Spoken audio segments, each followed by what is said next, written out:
Hello, and welcome to another episode of Her Head in Films. I'm Caitlin, and I'm your host. On this podcast, I share my personal thoughts and feelings about the films that I watch. They tend to be art house and world cinema. What makes this podcast unique is that I weave together my life experiences with an in-depth discussion of films. I explore the impact that cinema has on me and why I connect so deeply to it. As I like to say, my head isn't in the clouds, my head is in films. Today's episode is all about Ingmar Bergman's 1957 classic, Wild Strawberries. 2018 marks the 100th anniversary of Bergman's birth, and all kinds of festivities and celebrations are happening, and I wanted to use the podcast as a way to celebrate his work. He was a really important director to me when I first discovered art house cinema, and his work continues to resonate with me. So I'm dedicating a few episodes to some of his films that I really love and that I really connect to, and one of those is Wild Strawberries. And I want to warn you, this episode turned out a little bit differently than I first expected. I do talk about the film, but what this episode is really about is what the film made me think about in my own life, and how it forced me or inspired me to explore my own memories, to explore my own struggle with loneliness, to talk about my relationship to other people, because that's partly what Wild Strawberries is about. It's about this elderly man going back in time in his mind and thinking about his memories, thinking about his life, reflecting on that. And it's also about his sort of troubled relationship with his son and how he's lonely. He's this lonely man, and how he sort of takes comfort in his memories and his nostalgia. And so there was a lot there that I related to. And so even though I talk about Wild Strawberries, this is actually one of the most personal episodes I've ever created, because I really talk about my own memories, my own struggles, and I want to just let you know that before you listen to the episode, that this is about Wild Strawberries. It is about Ingmar Bergman, obviously, but it's also a really personal episode about my memories and my past and my life. And I just want you to be prepared for that. That the film is, I don't want to say it's secondary, but maybe it's a little secondary to what the film made surface inside of me, what it brought to the surface in my own life and in my own feelings. So I hope that you'll stick around, that you'll listen to the full episode, and that you will enjoy it.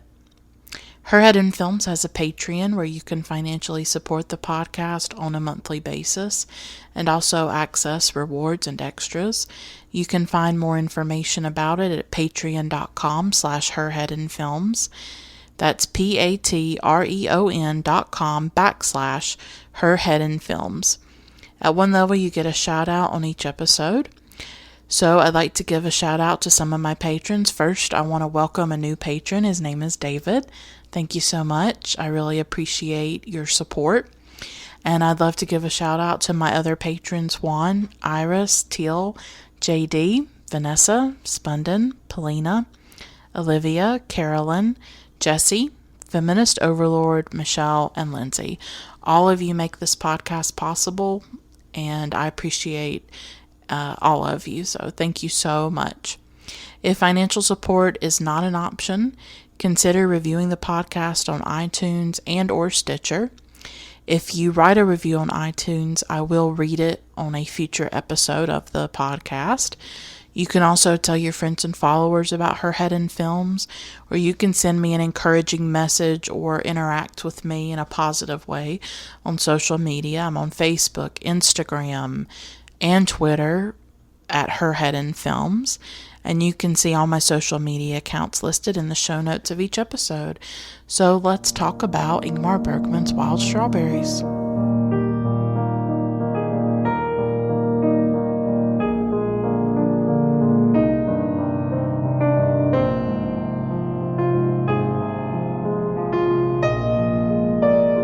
before I talk in depth about the film and give you my own personal interpretation and thoughts about it, I would like to give you some background about the film itself, because Wild Strawberries is a pretty famous film by Ingmar Bergman, and really of all the films that I'm covering in my celebration of his life and work, I would say this is probably one of the most famous, next to something like Persona and The Seventh Seal. And Wild Strawberries was really crucial to giving him that international attention. It was it was released in 1957, and so it was a big film in that way. And I did some research, and there's a really great website, and you can find it at ingmarbergman.se. And they have all kinds of articles and photos, and it's this really great archive that's about Ingmar Bergman's work. And they talk a bit about the production of Wild Strawberries and why the film was really important in Bergman's career. And so I want to give you some of that information, and then I want to talk a little bit more about what Bergman himself wrote about the film in his book Images, My Life in Film.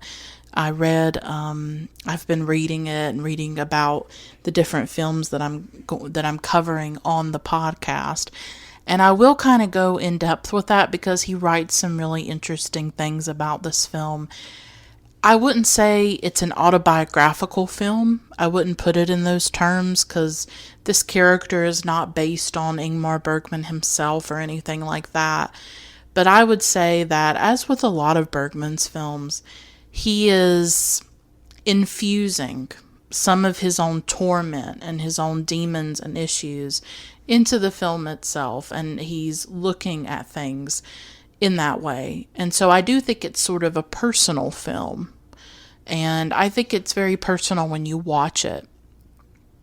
So on ingmarbergman.se, they say that the idea for the film really came from a trip that he took to his grandmother's house in 1957. And I want to share the quote that they give because I think it's really fascinating, and I think it gets to the heart of what the film is about and maybe why it remains so powerful and resonant for a lot of people. And Bergman said, quote, "Then it struck me, supposing I make a film of someone coming along perfectly realistically and suddenly opening a door and walking into his childhood, and then opening another door and walking out into reality again, and then walking round the corner of the street and coming into some other period of his life, and everything still alive and going on as before. That was the real starting point of Wild Strawberries." And I think that's what makes the film so lasting, is that I don't think you necessarily have to be Isaac Borg's age in the film to relate to some of the themes in it. You know, he's a 78-year-old man looking back on his life and remembering things. But I'm 28 years old as I record this, and for me, it resonated. Because I know that I'm getting older. I feel that I'm getting older. And I think back to my childhood, and I'm someone who has very powerful memories and someone who is very connected to the past, very obsessed with the past and with my childhood. I would almost say that I worship my childhood. It's extremely important to me. And it haunts me and it pains me to mourn it. And I covered some of this territory in my episode about Bergman's film Summer Interlude. And I don't know if I consciously did these films one after the other, because y'all don't care about the order, but I care about the order of the episodes and how certain episodes can bleed into each other and there can be overarching themes. And Summer Interlude is about a young woman who's around my age, who's in her late 20s, and she's thinking back to a romance that she had with a young boy when she was 15 or 16 years old, and what happened, and she's going back in her mind into her memories, and she's really mourning her youth and realizing that she's getting older, and so I see some parallels, and that film was released in 1951, and this one comes out in 1957, and so it's only 6 years later that Wild Strawberries comes out. And these characters, even though there's things that are very different about them, they are both people looking back on their lives, looking back on their past, and that is something that can resonate with you no matter what age you are. You could be in your 60s and 70s and feel a connection to this film, or you could be like me in your late 20s and trying to come to terms with the fact that your childhood is over and your youth is over. And I love this idea of the past being very present, of this idea that the past is almost a house or a space or a landscape that you can wander through and inhabit and live again. And I think to some extent we're always reliving the past or reliving our memories, that memories are always so present and so alive within us. And I think Bergman himself felt that, and I'll share a quote with you later from Images that really encapsulates what I mean, because I think Bergman thought about these things. So that was sort of the starting point for him, that he starts to think about the past and all of that, and he writes the script. And at the Berlin Film Festival, it won the Golden Bear Award as Best Film. And this article on ingmarbergman.se tells us that this is really his most successful film in terms of the awards that it racked up and that it won. And it really established Bergman's reputation on the international stage. And those words are exactly in the article. And that's the way they put it. They said that this has also been a very influential film on other filmmakers who admire Bergman. So this was a big film for him, and it continues to live on, and it continues to have its own special magical power over people. I don't know if it's my number one favorite Ingmar Bergman film, but the reason that I wanted to talk about it and cover it is because some of the themes are very personal for me and really strike a chord with me in my life right now. You know, the memories, the thinking back to my childhood, the struggle to cope with the fact that my childhood is over, and yet I have all these memories of it. And I really mourn that. It makes me really sad. I'm just someone who is extremely nostalgic, you know. So in Bergman's book, Images, My Life in Film, and this is a really extraordinary book. It's a great resource if you are a fan of Bergman, or maybe through this podcast or through some other way you're getting more interested in Ingmar Bergman. I would actually really recommend Images, because he's going film by film and talking about what was the inspiration, where did it come from in his mind, and you get a lot of insight. And so I actually want to quote heavily from it for Wild Strawberries.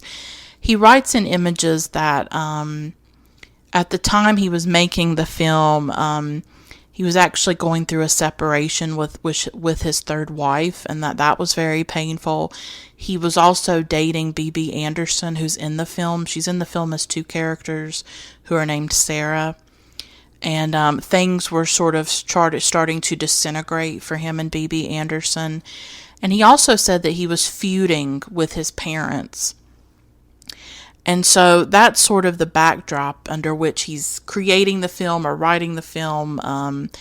And all these things are really in the background for him and inspiring him, I guess. And this film is also really about his parents, really about his father in particular. But it's about his parents, and I'll quote him, and he wrote, quote, "I tried to put myself in my father's place and sought explanations for the bitter quarrels with my mother. I was quite sure I had been an unwanted child, growing out of a cold womb, one whose birth resulted in a crisis, both physical and psychological," unquote.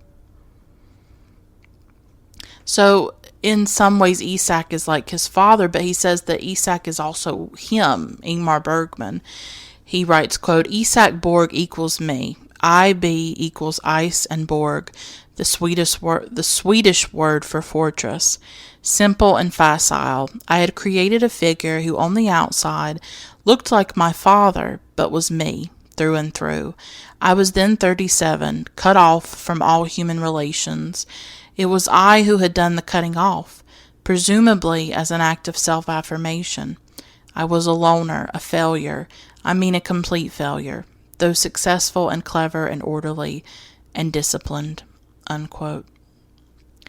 And he also writes that he was, quote, looking for my father and my mother, but I could not find them, unquote. And he also says, quote, I didn't know then, and even today I don't know fully, how through Wild Strawberries I was pleading with my parents, see me, understand me, and if possible, forgive me, unquote.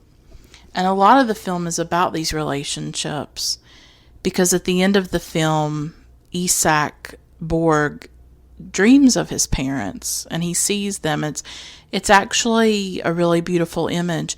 The film is this interesting mixture of sort of dread and fear and death. You know, the shadow of death sort of constantly falls over this film to some extent. But there's also something very beautiful about the film, especially in the ending, when he sees his parents and when Isak goes back into his memories. Memory is a place of comfort and happiness for him. He goes back into his memories as a way to comfort himself. And, you know, sometimes I think we have this idea that if you are a very nostalgic person or you think about the past a lot, that means that you're stuck in it, that you can't move past it, or there is this expectation that you should move on from the past, that you should get over whatever happened to you in your childhood, or that you should not live in the past, you shouldn't think about it, you shouldn't indulge in all these memories. But I think if you're remembering happy times in your life, if you're remembering your parents, if you're remembering a romance that you had the way the character in Summer Interlude does, or if you're thinking about joyful moments the way Isak Borg does at times, then I think it can be something very life-affirming and life-sustaining. I don't think that you can ever cut off memory. It's not some kind of limb that you just cut off your body. It's something that you carry, and it's something that's part of you. And I think it's okay to remember. I think it's okay to have your memories. I think it's okay to long for the past, to even ache for it. I think that is something that's part of the human condition. And I think it's something that's very much a part of Isak Borg. And I think Bergman would kind of agree, because he writes in images, and this is a really beautiful passage from it. He writes, quote, the truth is that I am forever living in my childhood, wandering through darkening apartments, strolling through quiet Uppsala streets, standing in front of the summer cottage and listening to the enormous double-trunk birch tree. I move with dizzying speed. Actually, I am living permanently in my dream, from which I make brief forays into reality, unquote. And I think that connects to what I said earlier, that I sort of worship my childhood. I'm sort of obsessed with it as this time that is like Eden. It is like the time before the fall. And I remember those memories, and they comfort me because I've gone through a lot of loss in my life. I'm only 28 years old, but I've lost a lot of people.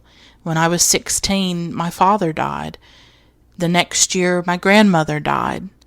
And then my uncle died about a year and a half or 2 years later. So within about 3 years, I lost 3 people in my life. My father, my grandmother, and my uncle. And all that happened before I was 20 years old. So I've gone through a lot in my life, even though I'm 28 years old.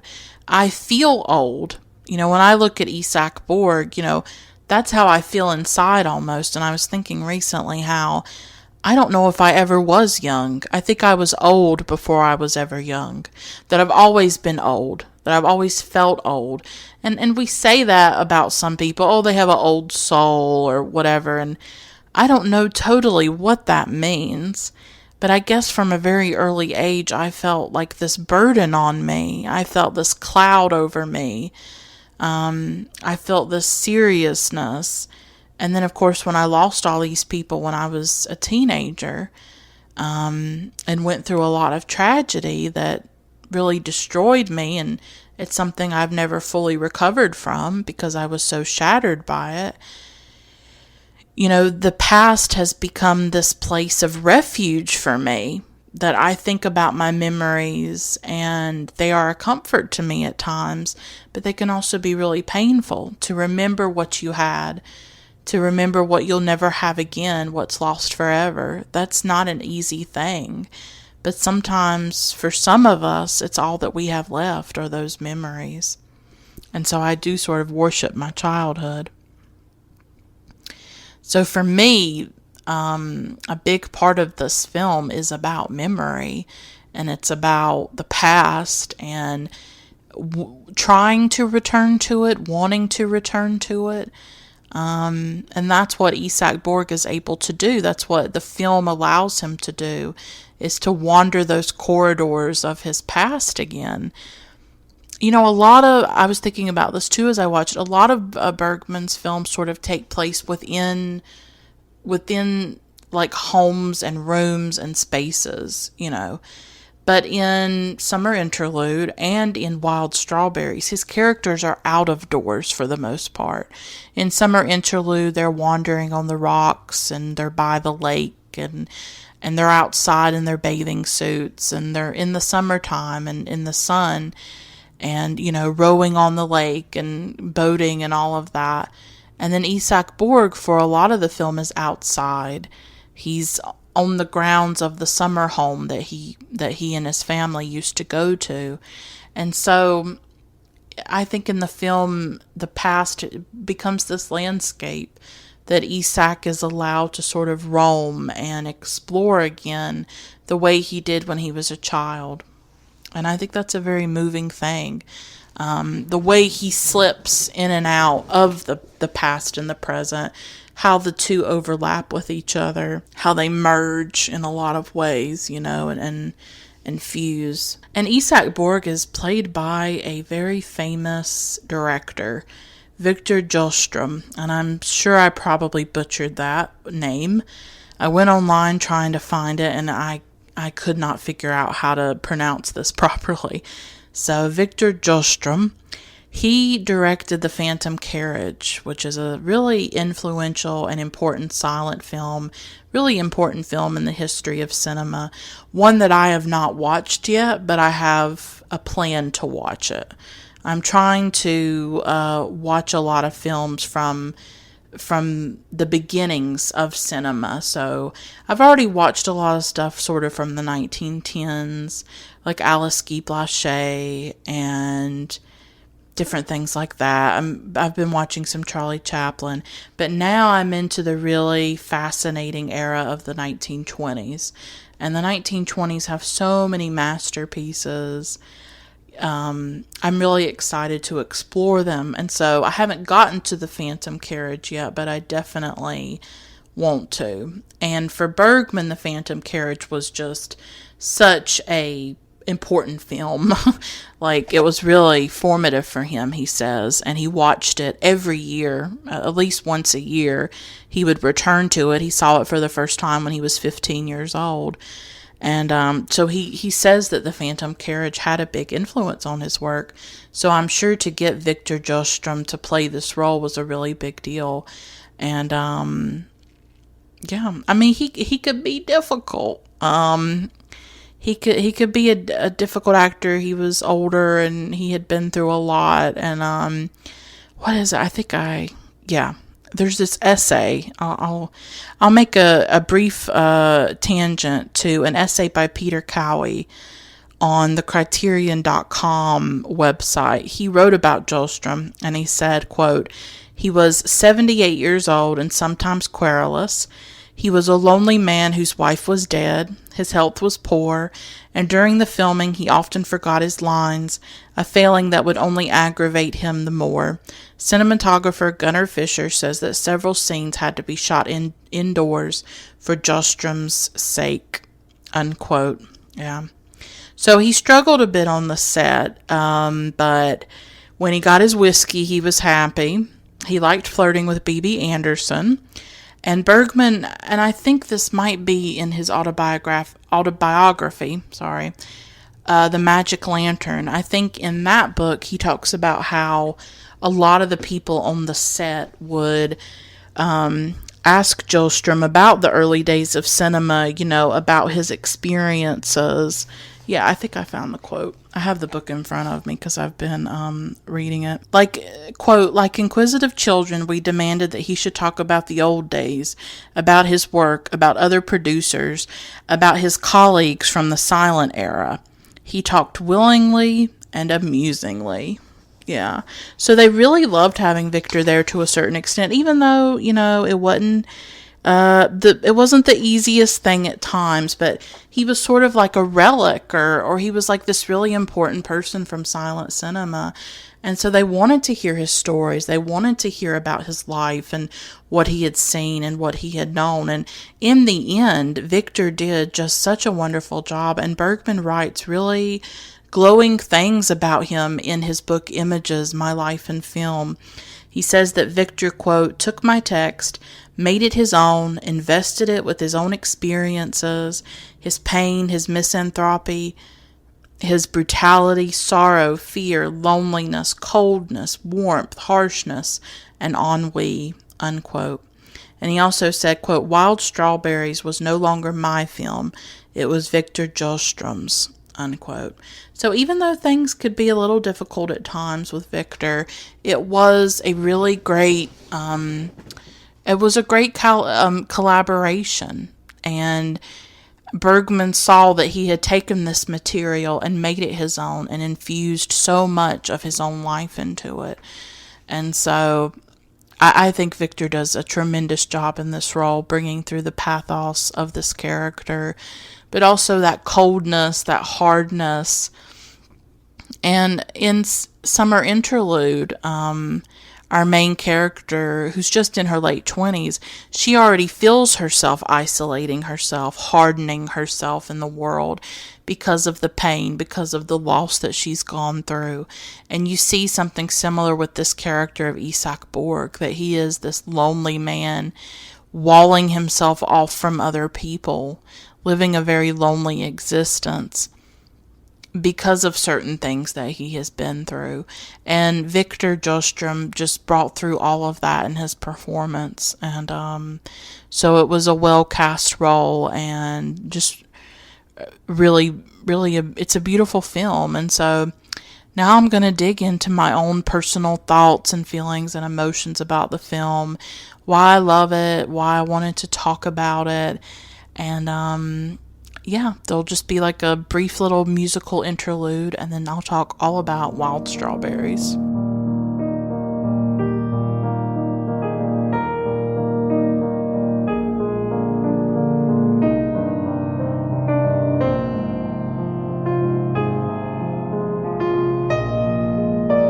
So now I'm going to talk all about Wild Strawberries and why I chose to talk about the film and give my analysis of it and what I think about it.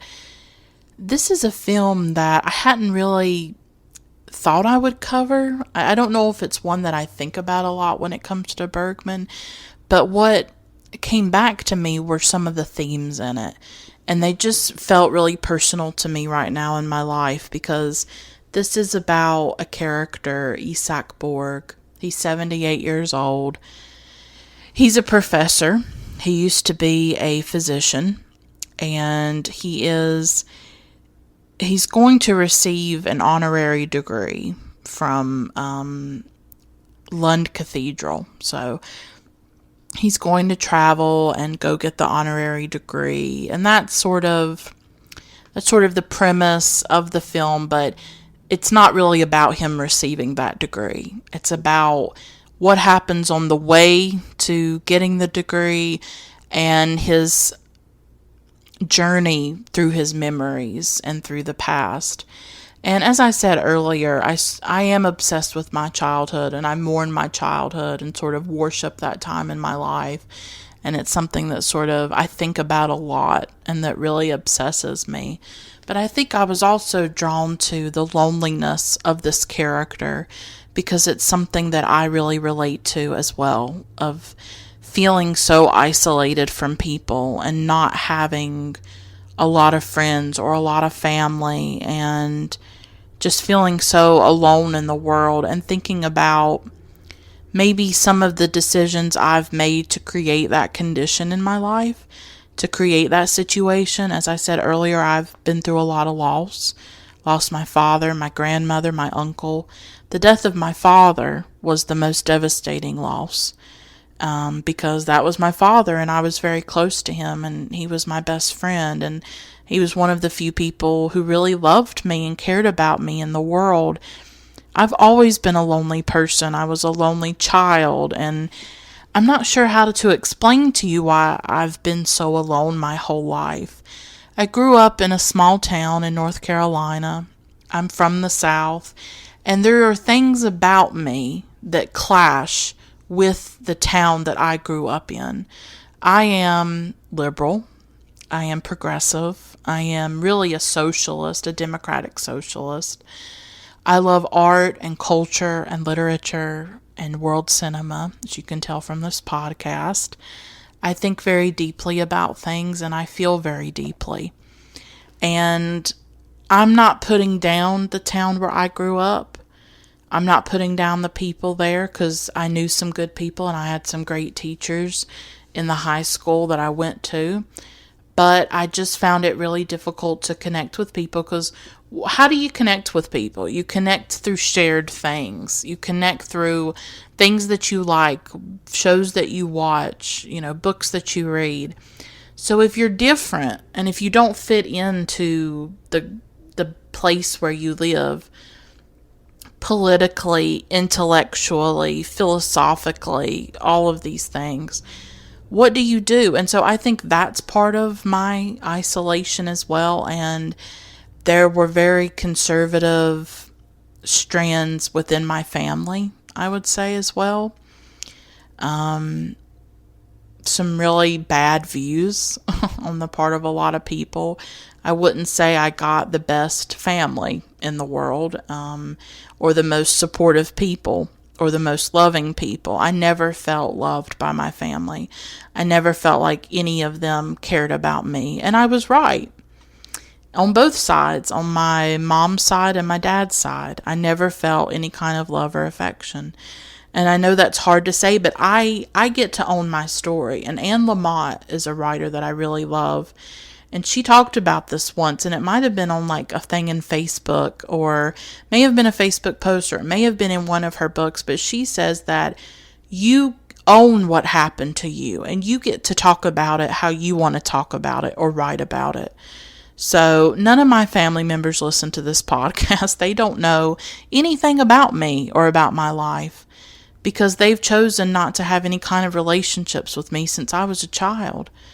So I get to say what I went through and what I experienced with them. And I did not feel loved. And I did not feel supported. And even after my father died when I was 16, you would think people would be loving and supportive. I didn't get that. I didn't get that from my father's family, and I didn't get that from my mother's family either. So it's a sad situation, but I'm trying to explain why I am so alone in the world, is that I didn't have a family that really loved and cared about me, except for my parents. I'm very close to my mother. I was very close to my father. Those were the two people in the whole world that I had, and one of them's gone. So I didn't have this family support, and then when I went to school and I tried to fit in there or to make any kind of connections, that didn't happen either. Because here I am, very different, reading Virginia Woolf, watching old black and white films. I wrote a lot. I considered myself a writer. I still think of myself as a writer, even though I don't think I'm very good at it anymore. So I didn't have anybody. I just could not find my people, I guess you could say. And I still don't know. I went to college, a few years ago, graduated, and I still didn't find people there either. And it doesn't help that I have social anxiety. It doesn't help that I have depression. It makes it really hard for me to connect to people. It just doesn't help when you've been hurt a lot of your life and people have abandoned you and people have betrayed you and you can't trust or rely on people. I think you just become really jaded and cynical. And I feel that way. I feel kind of bitter. I feel kind of angry because I see these other people that have friends who are loving and supportive and there for them. And it's like, why couldn't I ever find that? You know, I hear these stories all the time. People have all kinds of friends. And I don't have that. I'm alone. Except for my mom. And it's just, my birthday's coming up. As I record this, my birthday is just a few days away, but by the time that I air this episode, my birthday will already have passed. And I've just been thinking about how other people, when they have their birthdays, you know, they get cards in the mail from their family, and they have friends who hold them a big party, people who bring presents and give them gifts and say nice things to them, and you know, they feel loved and cared for. They feel like, you know, if something ever happened to them that people would care. And I don't have that. You know, when my birthday comes, I'm not going to have any cards in the mail from anyone. Nobody's going to come over and hold or invite me to a big party where I'm going to get gifts. I'm just going to have some cake and ice cream with my mom, and I'm grateful for that. You know, I'm grateful for her. I am, because we're so close and I love her so much. But that loneliness just kills me. It's just, it makes me feel so worthless. And I just think, what's wrong with me and what decisions have I made for this to happen, you know? And I guess I have kept people at a distance. But what do you do when nobody wants to know you? What do you do when nobody shows interest in you? When you've made attempts to connect with people and it just hasn't worked? It's like, what do you do? Sometimes you just don't fit. Sometimes you just don't belong. And I just feel like I'm this outsider all the time. And that's a hard thing to feel. And I want to be happy about my birthday, but ever since my dad died, it's just been a really sad day for me. I just don't feel happy about it. I just don't. So for me, the past and my childhood, it really is like a place where I hide and where I escape to, because that was when I had my dad and I had like a somewhat different life, I guess. But like I said, I've always been lonely. And so much of this film, I think, is about Isaac's loneliness and him thinking about his childhood. But it's also about death. It's about the fear of death. It's about this man who's 78 years old having to face death. And even though I'm 28, I do think about how I'm getting older and how I struggle with that, and it scares me. And I don't know what's going to happen to me, and I just really struggle with aging. I really struggle with getting older, and it's not anything about vanity. It's just about that you're more years away from your childhood, that you feel your mortality more. And because of my dad's death, I am terrified of death, and it scares me really, really bad. And a lot of my anxiety comes from that fear of death. And I think that you can feel maybe Bergman putting some of that into the film, or into a lot of his films, because he was like me, really. He just believed that death was the end, that there was no afterlife, no heaven, because I'm an atheist. And I've thought about how my atheism is like so tied to my fears and to my anxieties about it. You know, it'd be really great to believe there's this other world, wouldn't it? But that's not what I believe. And I don't think it's what Isak Borg believes either. But the film begins with his fear of death, with a dream about a nightmare that he has. But Isak, even though he's pretty alone, there are some people in his life. I just want to talk about him for a moment just to set up the film, because he lives with his housekeeper, and that's the only person he lives with. But he does have a son who's a doctor. His name is Evald. He's played by Gunnar Bjornstrand, and he's been in quite a few of Ingmar Bergman's films. Like, if you see him, you'll know who he is. He's so recognizable, especially in Winter Light. I think he's really amazing in Winter Light. And he's such an elegant man. Like, when I saw him in this film, I was just reminded he's handsome and he's just very elegant. I don't know, there's just something refined about Gunnar for me personally. And Evald is married to Marianne. He has a wife, and she's played by the wonderful Ingrid Tulin. And I really love her. I want to see more Ingrid Tulin films. She's amazing in The Silence, if you have never seen The Silence. I tell you, it was so hard to choose films to talk about. Like, I could have talked about The Silence. You know, I could have talked about a lot of Ingmar Bergman films. And surprisingly, Isak's mother is still alive. She's really, really old, but she is alive. His wife has been dead for a long time, and he just has his housekeeper, Agda, who lives in the house with him. He knows that he is a lonely man, that he lives a lonely life, and that he has been a difficult person for people to get close to. And we see throughout the film the reasons why his son is sort of estranged. I would describe his son as estranged. There is this coldness about Isak. There is this distance about him and this difficulty about him. And so he has this nightmare at the beginning of the film, and it's a haunting sequence in the film. I think that's why I wanted to talk about it. He's walking along these streets outside. The clocks have no hands. A hearse passes by, and this coffin tumbles out of it. And Isak is in the coffin. So when he sees his body, his dead body, it's really him confronting death, him confronting mortality.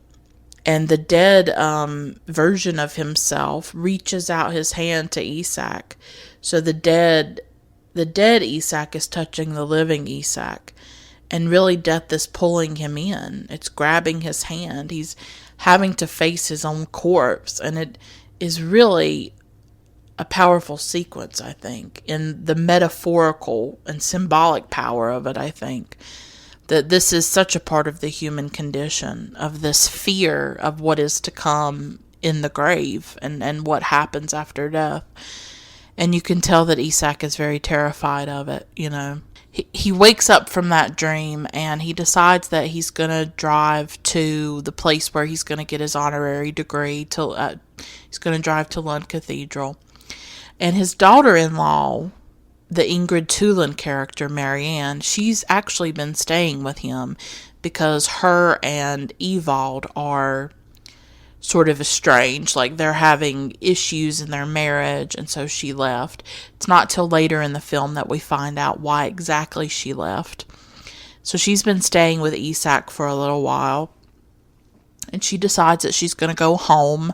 So she goes with Isak, and they are in the car together. And we see that Isak, I hope I'm saying that right. I looked for it online, but I feel weird saying it.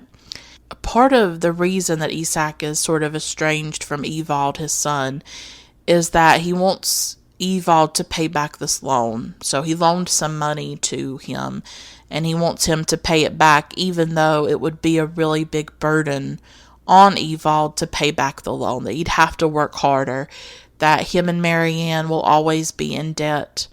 And it's not like Isak needs the money. He's a very wealthy man. That's what Marianne says.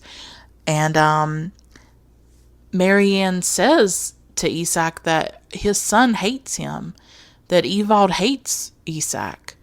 And she says that Isak is selfish and ruthless. He is a hardened man. He is a cold man. So in this scene, it's actually a really important scene because we're starting to understand why Isak is so alone and isolated, because of the way that he's treated other people. And Isak, in this scene, Marianne is really pulling back the layers. She's stripping away the artifice and telling us the truth of who he is and the pain that he has caused. He's not like a blameless victim in all of this. And I guess I have to think about, like I said earlier, what have I done to create my own loneliness? I don't know. It's like some of it is beyond my control, and I guess I have to admit that some of it is within my control. I don't know. It's a hard thing. I don't think I'm a mean person. I don't think that there's a meanness about me, but I am socially awkward. I do have social anxiety. I have trouble talking to people, to initiating conversations with people. I really, at this point, don't even like to be around people, and I avoid them as much as possible. So, because it's just too painful, and the anxiety is too terrible. And I just find that when I try to talk to people, I always end up feeling more alone. I just don't think it does much, but I am angry and I am bitter, and maybe I don't come off really good to people. Maybe my awkwardness and my social anxiety makes me come off sort of harsh or cold. Maybe there is a coldness about me. I'm not sure how I come off to other people in everyday life. I think sometimes maybe I have too high of expectations of people. I don't think I expect perfection, but I guess I just expect decency.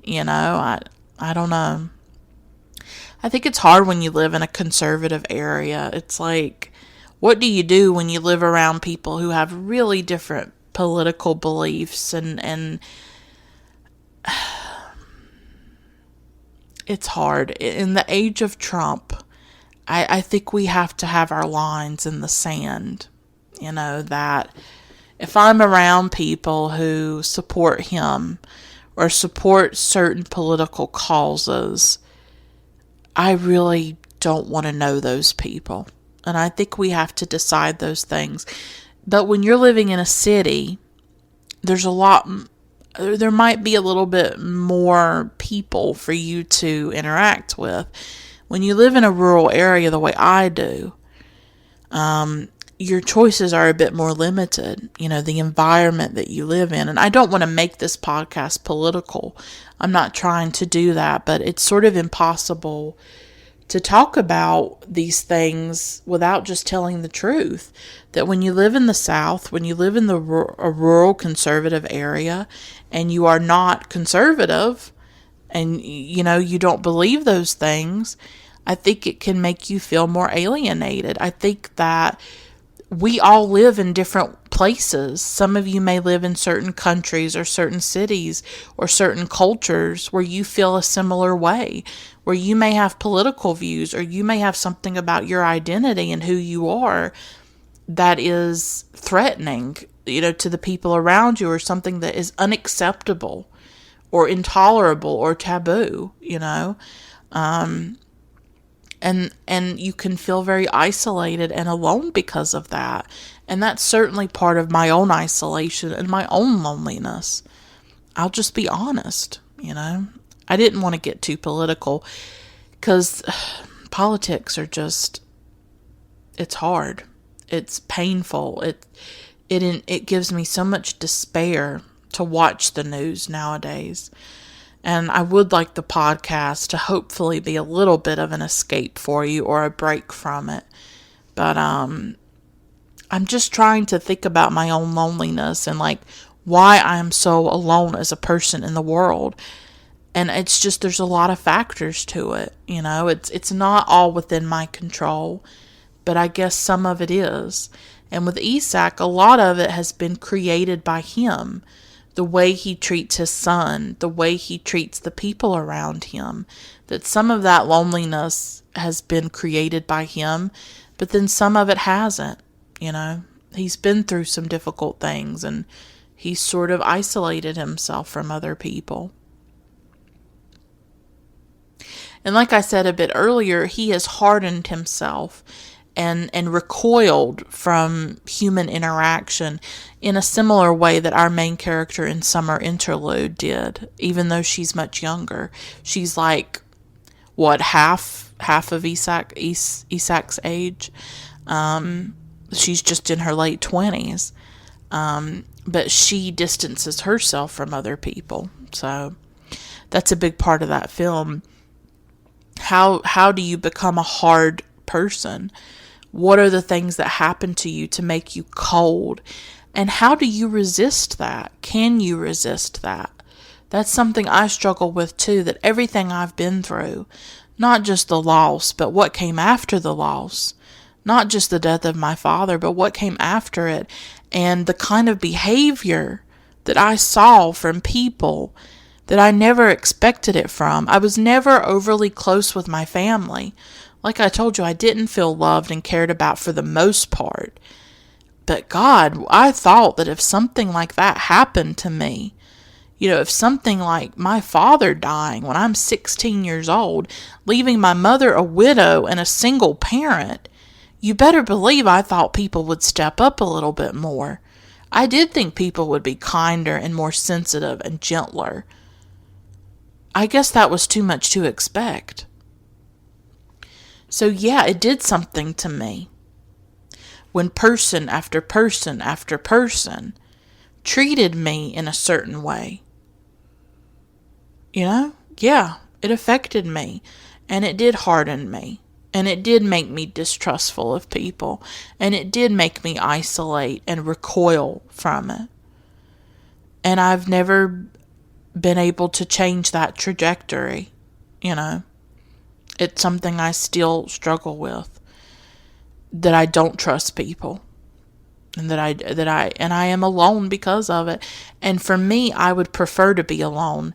I've always been that way. I would prefer to be alone than to compromise myself, than to be around people that don't share my values. And that may sound really extreme, I don't know, but I would rather be alone than to put up with it, to put up with people treating me less than what I believe that I deserve as a person. People who are not respecting me, people who are not showing that they care about me, people who are in fact toxic. I will not have that in my life if I don't have to. If that means I'm alone, if that means I'm isolated, then that's what it means. But that is the decision that I've made in my own life, that I would rather be alone than be treated badly by people. So on this car trip, they stop at this summer house that Isak used to live in with his family. He said that he lived there for the first 20 years of his life, or they went there every summer for the first 20 years of his life. And this was really resonant for me too, because my grandparents, actually the grandmother that I lost in 2007, they had a house. They had like this little lake house. And we used to go there every now and then. I don't know if we went every single summer, but like maybe once per summer, once every few years, we would stay there. And I have a lot of memories of that house. It's been sold now. It was sold after she died and things like that. And And I have some decent memories, even though I have a really complicated, mostly negative relationship with my family. When I was young, in my childhood, when I was 8, 9, 10, those sorts of years, before my father died when I was 16, I have some good memories. I even though I didn't feel completely loved and cared about, I guess I did feel like I had a family, that there were family get-togethers. We would have dinner with each other. We would go there on Christmas, and we would go to this lake house every once in a while. It wasn't like a constant thing or anything like that. So I do have good memories. I don't want to paint my past as some kind of, painful, tormented thing. That's the thing about the past, is that it's complicated. You have really negative memories, and you can have really positive memories too. And people that you have a complicated relationship with can create both of those memories. So I have a lot of memories of that lake house. I really do. And there was a bedroom there where what's it called? The headboard of the bed was like a bookcase. And there were all kinds of books in there, because my grandmother, she really liked like mystery books like Patricia Cornwell, and she liked romance books like Danielle Steele and Nora Roberts. But strangely enough, she also had The Handmaid's Tale by Margaret Atwood. I still remember that book. I remember that iconic cover where they have the white hat on with the wings on them, and the red sort of cloak or something like that. And that's the kind of stuff that I read when I was younger. I read a lot of Danielle Steele books. I'm just going to be honest. I read a lot of Judy Blume books and Nora Roberts. And sometimes I even consider reading those books again, because it's like a comfort. It's like something that I read when I was younger. And I read romance. I read mystery and things like that, like Patricia Cornwell. Because that was the kind of stuff that my grandmother had. I have a really complicated relationship with her. But I still miss her. It's like these are the things of our lives, right? There are people that can hurt us, but people that we still care about and love. And it's so complicated. Like, complicated doesn't even get to it. And I feel like I just keep saying that word. Losing her was really hard, and especially for my mom, because it was her mother. So I remember this summer house. I remember those books. I remember when my grandmother would cook for us. She would cook breakfast. And I can still remember she would cook sausage, and she would add eggs to it, and we would eat the sausage and eggs mixed together. And I still remember waking up and smelling it. It's like the whole house would smell like sausage and eggs. And here in the South, we love our sausage. And it's a big part of living in the South. We love sausage. And and it had this beautiful screened-in porch. And I remember, like, on summer mornings, sitting out there on the rocking chair and watching people jog. Like, people would jog in the neighborhood. And so I would just sit there in the rocking chair in the morning and watch people run by. And I remember going to the lake that was nearby and swimming in it. And there was this arcade area. They had all kinds of games. They had a photo booth. I probably still have some pictures that I took. There was a Dairy Queen. There was all kinds of stuff there. And it was a really fun place. There was like a place where you could ride rides and play like carnival games. There was a carousel. One of my happiest memories, so many of my happy memories are at that place, or at that summer house and at the arcade, playing games, playing skee ball, and getting a cone at Dairy Queen, and swimming in the water, and just doing all that stuff. And the carousel is a big memory. Like, I still remember being on that carousel. I was on one of the horses, and, you go around and, like, I can see my mom and dad watching me. And I'll always remember that, and then every time you do a rotation and then their faces would be my mom and my dad.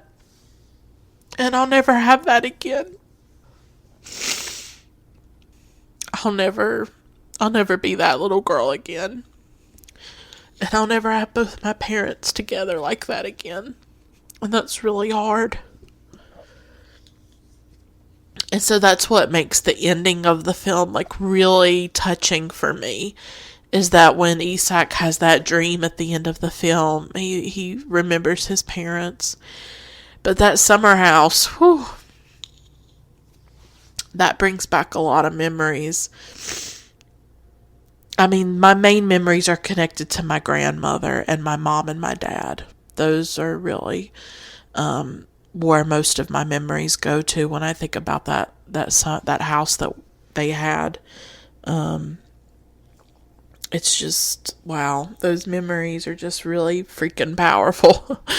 But they're happy too, and like, when I want to be comforted, I'll think about them because they are really beautiful. And I do things to try to, I guess, recreate them. Like I'll make sausage and eggs. And so every time I smell it, I think of the summer house. And, like, things like that. Yeah. Or like I said, maybe rereading some of the books that I can remember that I used to read that my grandma owned, like that. That would comfort me, maybe. I don't know. I haven't read Danielle Steele in a long time. That's not the kind of stuff I tend to read. I'm much more like into serious literature like Virginia Woolf and Fernando Pessoa and, stuff like that. Sylvia Plath, Clarice Lispector. But maybe I will go back and read some Danielle Steele one of these days just to remember my childhood. So they're at this summer house and Marianne goes off to swim, and all of a sudden the house transforms. It's no longer how it is when Isak is 78. It's how it is when he is a child.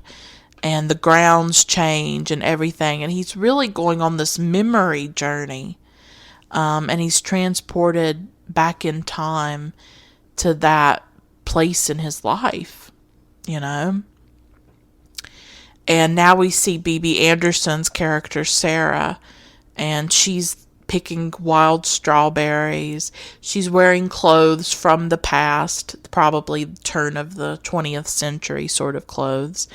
And Sarah is this cousin that Isak had and that he really loved. And she didn't end up marrying him. She ended up marrying his brother Siegfried.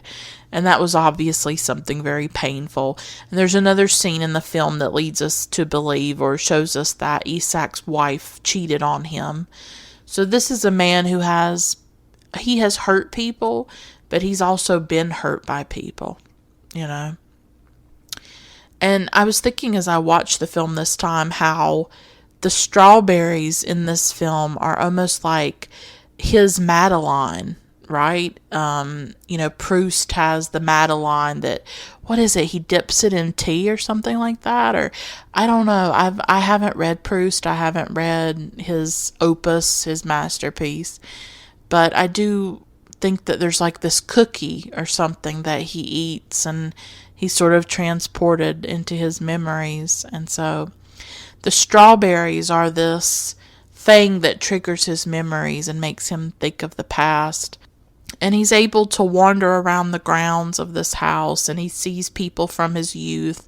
He watches them sit down and eat, and it's such an evocative idea to me. This idea that you could go back to a place from the past and revisit and actually witness the memories happening again.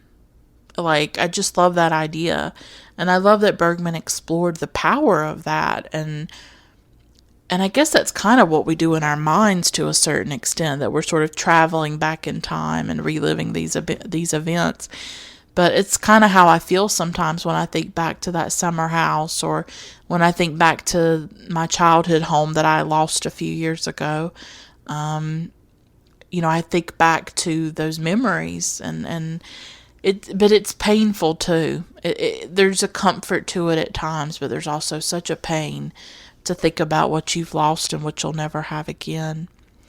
And he really gets lost in the past for a little while until there is another intrusion and he has to come back to the present. He has to come back to his reality. And there's Bibi Andersson again, but she is like a modern young woman, also named Sarah. And she's like in blue jeans and a t-shirt. I think she's like in a plaid shirt. She has short hair. She's so cute. I love Bibi Andersson. And so he has to leave that place of the past and come back to the present. And she has 2 male companions that she's probably trying to choose between or something. And they're traveling to Italy. And he offers to give her a ride. And there's different things that happen on that ride. Their car almost collides with another car. And they offer to give a ride to this couple who's like bickering and unhappy. And all they do is bicker and argue with each other when they're in the car. And so eventually Marianne asks them to leave and get out.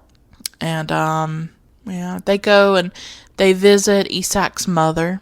And she's quite elderly.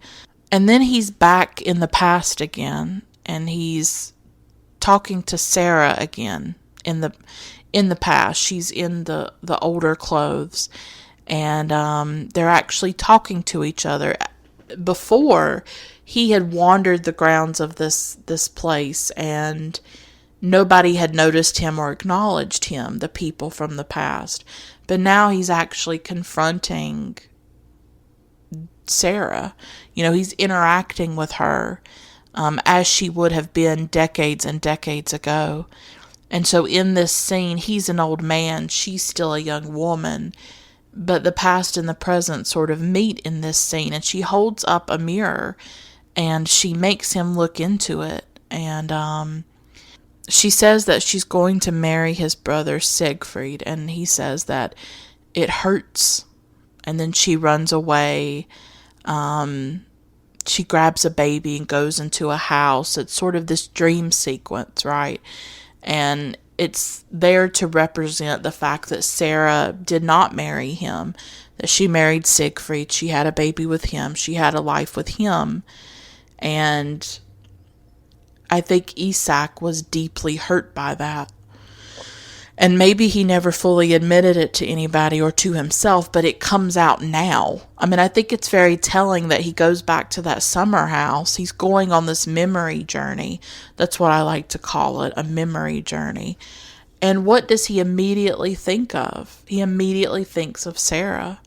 So there was something sort of unrequited there, and there is still an aching there. There is this sense of, what would my life have been if I had married her, if she had married me, if we had been together? I think there's a sense of regret and a sense of loss that he feels about Sarah. I think it says a lot that this memory journey is so much about her and about the fact that they weren't together and they didn't end up together. I think that's important. This is something that deeply wounded him. And you add on the infidelity of his wife, and I think you see why this man has become so lonely and cold, and he's built up these walls, and he hasn't let anybody into his life. There were things that happened in his youth, before his son was even ever born, that planted the seeds for who Isaac has become. And I think it's a reminder to the viewer to be aware of these things, that maybe Isaac is a warning to some extent, that look what you can become if you let certain experiences harden you. And earlier I talked about how I myself feel like I am becoming cold. I am becoming cynical. I am becoming all the things that I don't want to be. I don't want to be bitter and angry and mean and cold. I don't want to be that kind of person. I'd love nothing more than to be this happy, vivacious person, you know? I don't want to be negative. I don't want to be scared. I don't want to be alone, you know? But I don't know what to do. I don't know how to connect to people because there's something about me that people don't connect to. And ever since I was a child, I have felt it. That there's something wrong with me. There's something different about me. There's something that just doesn't make sense or doesn't fit or doesn't draw people to me. There's just something unlovable about me, I guess. I don't know. I can't explain it. I don't know who else to be except who I am, you know. But this film makes me think a lot about my loneliness and about my life and decisions that I've made and things that I've done to isolate myself from other people. And I don't want to harden myself against the world. I do want to stay tender and soft and sensitive. I don't want to become like the people who have hurt me. I don't want to be like that. And I don't want to hurt other people. But the loneliness just eats me alive. And it hurts me and it wounds me. And I can't help but wonder what I have done. You know, why it has gotten so bad. Why I am so alone. And how do I break through that? How do I change it? I don't know. I really don't know. And it's just this ongoing thing that I think about. And I think it's why I was drawn to this film. Yeah.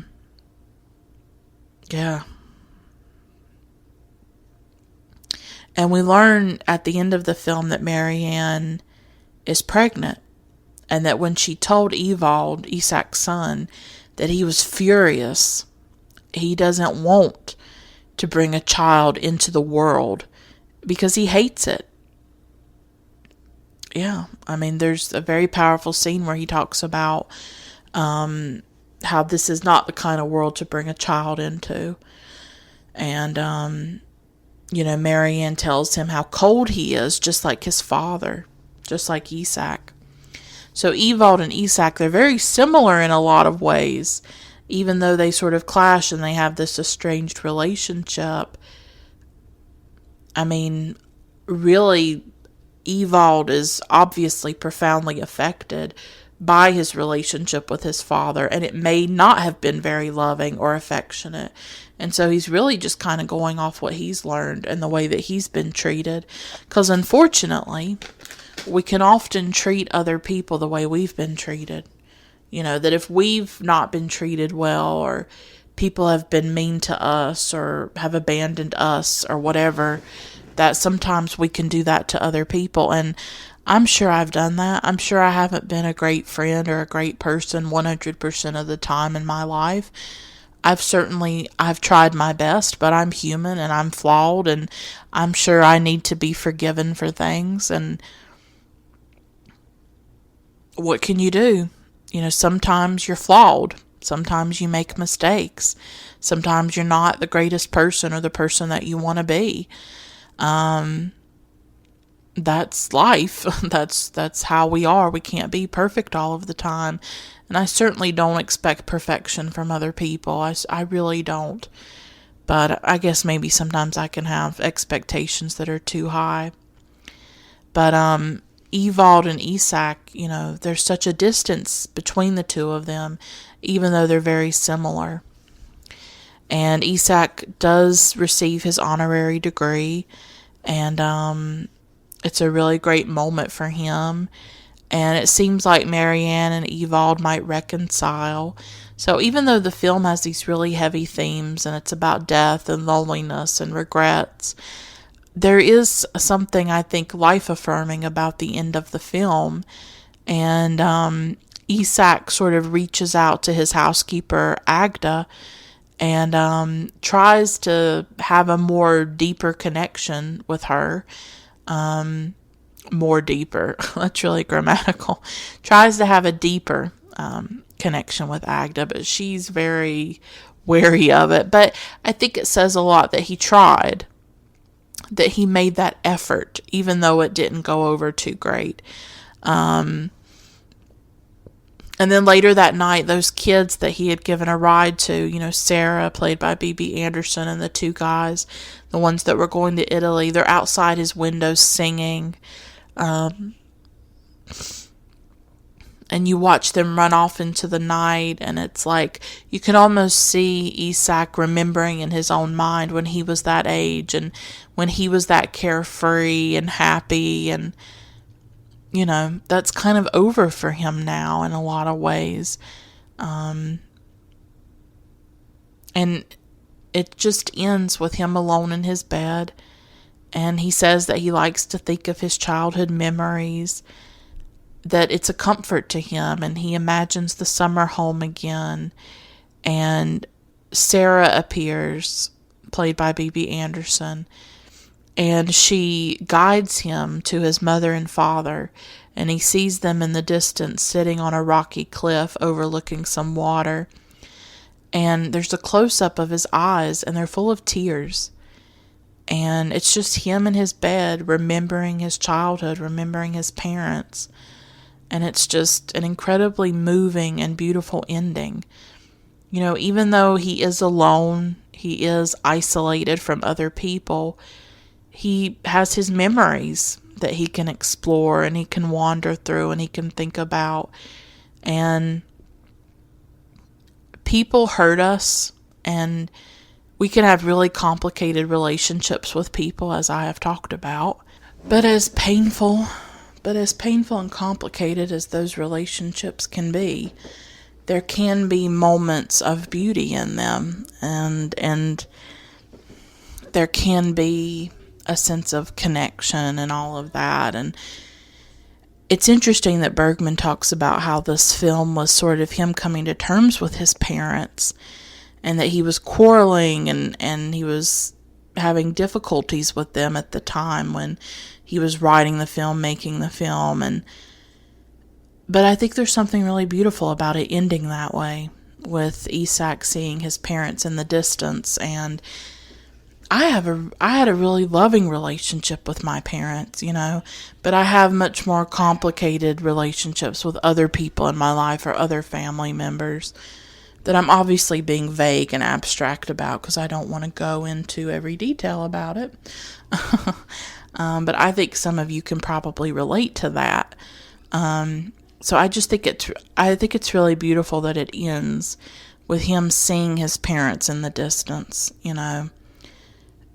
that he can see them in his mind as he did as a child, but he's also seeing them as a 78-year-old man. Now, his mother is still alive. I had to remind myself of that at the end. I was like, well, the mother's still alive, but obviously the father is not. And we don't know the full relationship that Isaac had with his father. Was it similar to the kind of relationship that he has with his son Ewald? We don't know. But I don't know, there's just something very moving about him thinking of his parents and of that being a comforting memory for him. And this scene in particular reminded me of something from Virginia Woolf's novel, Mrs. Dalloway. And this is probably my favorite book by Woolf. I also love The Waves, though. That's a really beautiful book. But Mrs. Dalloway, I find myself just coming back to it over and over again. I've read it several times, and I still just love this book so deeply. And it reminded me of a scene in Mrs. Dalloway. And if you haven't read Mrs. Dalloway, it's about the day in the life of a woman named Clarissa Dalloway, and she's planning a party. And the book is split between her narrative of planning this party and the narrative of a shell-shocked veteran from the First World War. And these two people do not meet. They never meet each other, but their lives are sort of interconnected in really mysterious and interesting ways. And it's just, I don't know, it's this stunning novel. I haven't read it in quite a few years, but I should probably reread it at some point soon. And so there's this scene where she's talking about her parents, and her parents are dead. And I just want to read you this paragraph, and it'll explain what I'm trying to say.